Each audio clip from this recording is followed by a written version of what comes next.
ঢাকা চট্টগ্রাম মহাসড়কে নিয়ন্ত্রণ হারিয়ে খাদে কাভার্ড ভ্যান, চালক নিহত। নারায়ণগঞ্জ সোনারগাঁয়ে ঢাকা চট্টগ্রাম মহাসড়কে চলন্ত একটি কাভার্ড ভ্যানের চাকা ফেটে নিয়ন্ত্রণ হারিয়ে সড়কের পাশে বিদ্যুতের খুঁটিতে ধাক্কা লেগে উল্টে যায়। এ সময় ঘটনাস্থলেই গাড়ির চালক বাবলু নিহত হয়। সাথে থাকা হেলপার গুরুতর আহত হয়ে হাসপাতালে ভর্তি। এতে এলাকায় সাময়িক বিদ্যুৎ বিভ্রাট দেখা দেয়। শনিবার ৬ জুনে সকাল ৮টার দিকে সোনারগাঁয়ের নয়াগাঁও এলাকায় মহাসড়কের ঢাকামুখী লেনে এ দুর্ঘটনা ঘটে। কাঁচপুর হাইওয়ে থানার ভারপ্রাপ্ত কর্মকর্তা ওসি শামীম শেখ জানান, প্রাথমিকভাবে ধারণা করা হচ্ছে চলন্ত কাভার্ড ভ্যানটির একটি চাকা ফেটে গেলে চালক নিয়ন্ত্রণ হারান এবং গাড়িটি সড়কের পাশে থাকা বিদ্যুতের খুঁটিতে সজোরে ধাক্কা দেয়। এতে কাভার্ড ভ্যানটি উল্টে পড়ে।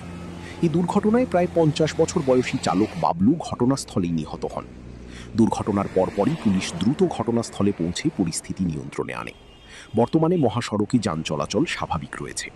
এই ঘটনায় আইনগত প্রক্রিয়া চলমান রয়েছে। জাগো টিভি বাংলা।